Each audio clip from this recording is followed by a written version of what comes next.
The title of world's fastest car is a difficult superlative to determine. First of all, some cars are only available to race car drivers and specialized collectors. The scope of this video will cover cars that are commercially available to the average consumer, given that you have a pile of money to invest in a sports car. These vehicles must be street legal and cannot simply be souped-up cars designed by hobbyists. From Italian sports cars to Swedish luxury vehicles, we are counting down the fastest cars in the world.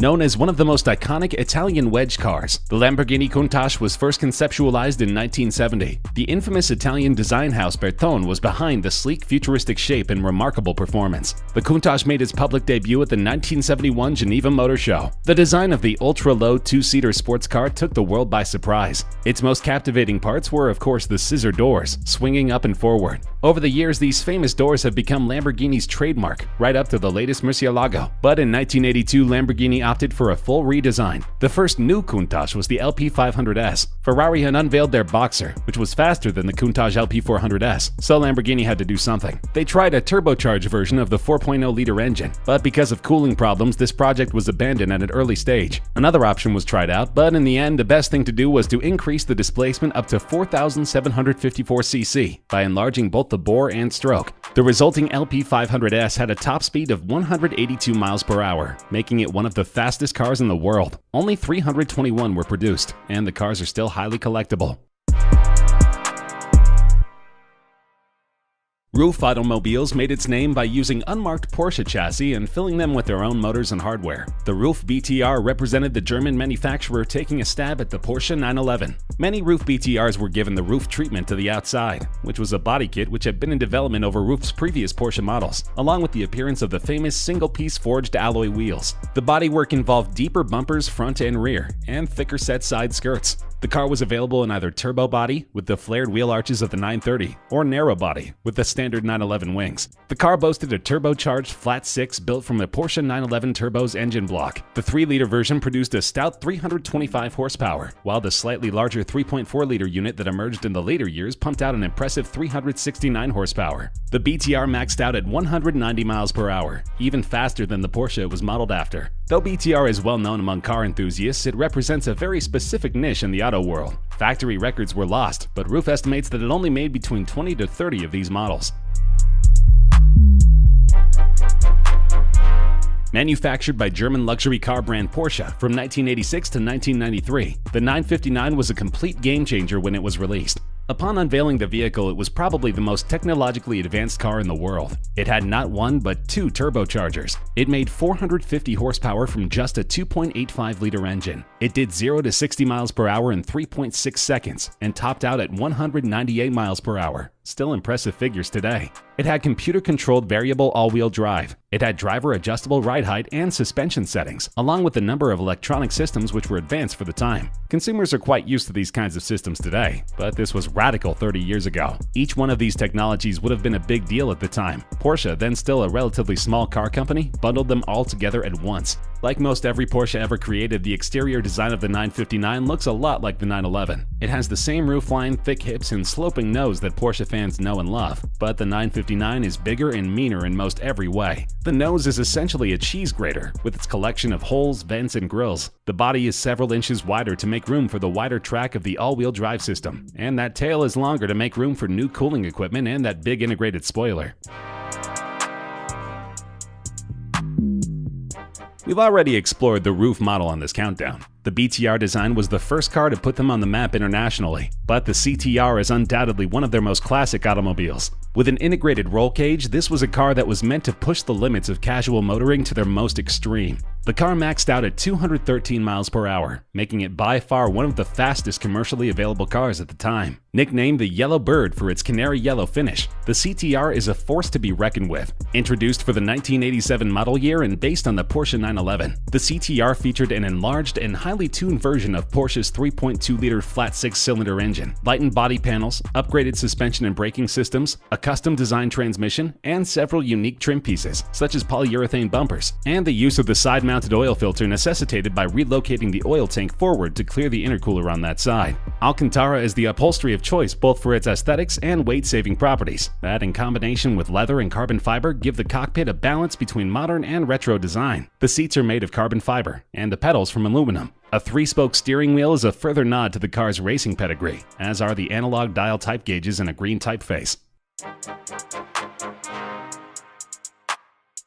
The first British build on our countdown, the McLaren F1 is a truly unique vehicle. With only 106 produced between 1992 and 1998, it's still a major collector's item. On March 31, 1998, it set the record for the fastest production car in the world at 221 miles per hour. As of April 2009, the McLaren F1 is succeeded by 3 faster cars in sheer top speed, but is still the fastest naturally aspirated production car. The idea was born in the late 1980s, when Gordon Murray, the technical director of McLaren's Formula One, began sketching the F1 as a 3-seat supercar. Appointed as head of McLaren cars in 1991, Murray convinced Ron Dennis to build the vehicle and played a key role in the design of the F1. It was unlike any other supercar launched up to that point. It had a race-inspired design, a 3-seat configuration with the driver's seat in the middle, and a comfortable ride for a vehicle of its kind. It was also the first production car to use a carbon fiber monocoque chassis, and the first to bring high-tech and expensive materials such as titanium, magnesium, Kevlar, and gold under the same roof. The South African designer saw this vision through to completion, and the McLaren F1 is still debatably the most classic car that McLaren has ever produced. The McLaren F1 was the fastest car for many years until it was surpassed by the Koenigsegg CCR in 2004. The Koenigsegg CCR was an evolution of the CC8S, produced between 2004 and 2006. 14 examples were built. The CCR featured an upgraded body design with a larger front splitter, a rear wing, larger brakes, larger wheels and tires, plus an upgraded chassis and suspension setup. The CCR also had a more powerful twin-supercharged engine, producing an astonishing 806 horsepower. Power aside, the CCR is distinguished outwardly by its boldly shaped side air apertures and front splitter. Also included are larger brakes, new racing shock absorbers, a monocoque carbon fiber intake plenum, the CCR advanced throttle, and the larger 19-inch front wheels. These modifications all contribute to place the CCR at the very top among supercars. On February 28, 2005 at 12:08 local time, the Koenigsegg CCR broke the production road car speed record, achieving a new official top speed of 242 miles per hour at Italy's Nardo Prototipo Proving Ground. The record run was celebrated at the 2005 Geneva Motor Show, where both the record car and a silver counterpart were on display. The CCR still has performance that can match or beat many of the latest hypercars. It truly was a car before its time. Though Koenigsegg finally broke the land speed record after almost 10 years, Bugatti stole the title from them mere months later. The super sport version of the Veyron is recognized by Guinness World Records as the fastest street-legal production car in the world, with a top speed of 267 miles per hour. The Veyron Grand Sport Vitesse was the fastest roadster in the world, reaching an average top speed of 254.04 miles per hour in a test on April 6, 2013. Since its launch in 2005, the Bugatti Veyron has been regarded as a supercar of superlative quality. It was a real challenge for developers to fulfill the specifications that the new supercar was supposed to meet: over 1,000 horsepower, a top speed of over 400 kilometers per hour, and the ability to accelerate from 0 to 100 in under 3 seconds. Even experts thought it was impossible to achieve these performance specs on the road. Because of its singular status, these cars go for a minimum of $1.8 million today. However, the manufacturer is no longer producing them, meaning that these cars regularly sell for between $3 and $5 million on the secondary market. The SSC Ultimate Aero TT is not designed for your average amateur motorist. The vehicle was not sold with electronic driver aids such as anti-lock brakes or traction control, as according to designer Jared Shelby, early design philosophy on the car was to make it a driver's car. I wanted a car that you not only throttle with your right foot, but at times you could steer with your right foot and a sensor. The ultra-high-performance Ultimate Aero Twin Turbo set the new world's fastest production car record in 2007 with an average top speed of 256 miles per hour. The record-breaking production car wasn't the first incarnation of the Ultimate Aero to rock up on the scene. 3 years earlier in 2004, SSC, an acronym of Shelby Supercars, had finally established their prototype supercar, which they called the Ultimate Aero. The car's name, while sounding fairly ridiculous, does give some information about certain elements of the car. The aero part of the name, for instance, was in reference to how the car was designed to be as aerodynamic as possible. And when the record-breaking TT version came along in 2007, the TT indicated the use of twin turbos. In the early prototypes before they turbocharged the car, they had used a single supercharger instead.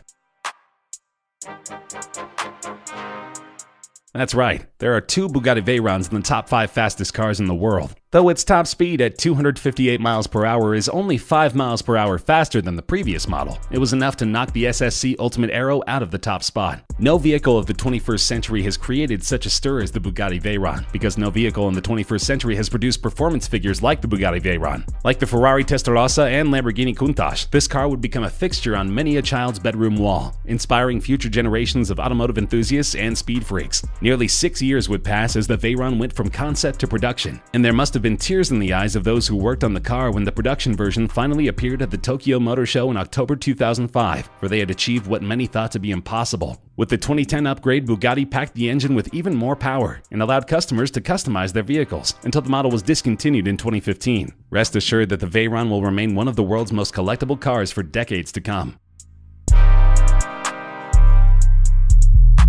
Another impressive showing from the Swedish manufacturer. Their 2017 Agera RS is officially the fastest commercially available car in the world. The car maxes out at a mind-boggling 277 miles per hour, obliterating their nearest competition. The engine, as with the previous Agera S, has been optimized for regular pumped gas, and now puts out an incredible 1160 brake horsepower on regular unleaded gas. That's an astonishing 232 brake horsepower per liter, with perfect reliability. In early development, the car was filled with a 4.7-liter V8 engine with fixed-vane twin turbochargers, but the engine was replaced with a 5.0-liter twin turbocharged V8 for the production version of the car. But it's not all about the gold flake and horsepower when it comes to the Agera RS. This thing is prepped to be fully compliant with US road regulations, which means you can drive this 1360 horsepower beast from coast to coast if you really wanted to. There are plenty of cabin comforts and driving aids, and the roof can even be stored under the front hood. It's a beautiful and well-appointed special edition, so it will live on in infamy forever.